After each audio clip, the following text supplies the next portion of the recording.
त्यामुळे या चोऱ्या अकोले तालुक्यामध्ये घडल्या आहे. कोणाच्या गाड्या गेल्या, कोणाचं सोयाबीन गेलंय, कोणाचे डाळिंब चोरीला गेले. काल परवा जवळजवळ 15 मोटारी एकदम गेल्यात आणि पोलीस पकडतायत, त्यांना परत सोडून देतात. आपण याच्यावर काय कारवाई करणार? बरोबर आहे. अकोले पोलीस स्टेशन हद्दीतील काही ग्रामीण भागामधून शेतकऱ्यांचे जे सबमर्सिबल पंप आहे, सोयाबीन आहे किंवा अन्य शेती उपयोगी साहित्य चोरीला गेल्याच्या तक्रारी आताच 2-3 गावातील ग्रामस्थांनी केलेल्या आहेत. त्याविषयी यापूर्वी काही गुन्हे देखील दाखल झालेले आहेत.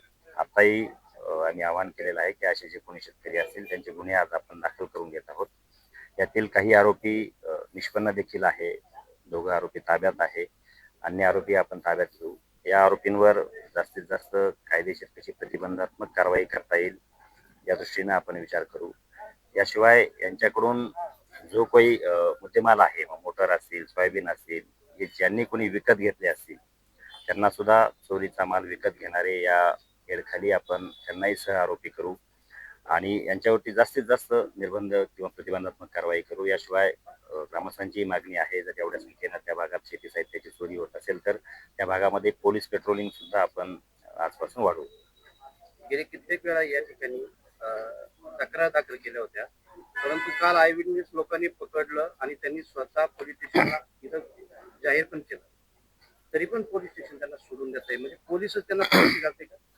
त्याविषयी आम्ही माहिती घेतली, तर त्याविषयी वस्तुस्थिती अशी आहे की ज्या व्यक्तीचा त्यामध्ये काही मोटार किंवा काही मुद्देमाल चोरीला गेला होता त्या व्यक्तीने काही कारणास्तव तक्रार दिली नाही आणि त्यामुळे पोलिसांनी सुमोटो त्यांच्यावरती एक गुन्हा दाखल केलेला आहे आणि तो गुन्हा पेलेबल असल्यामुळे त्यांना सोडून दिलं आहे.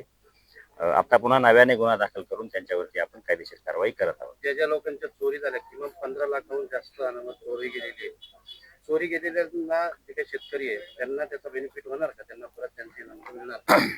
जी काही आता काही शेतकऱ्यांची यादी 15-1 शेतकऱ्यांची यादी माझ्याकडे त्यांनी दिलेली आहे.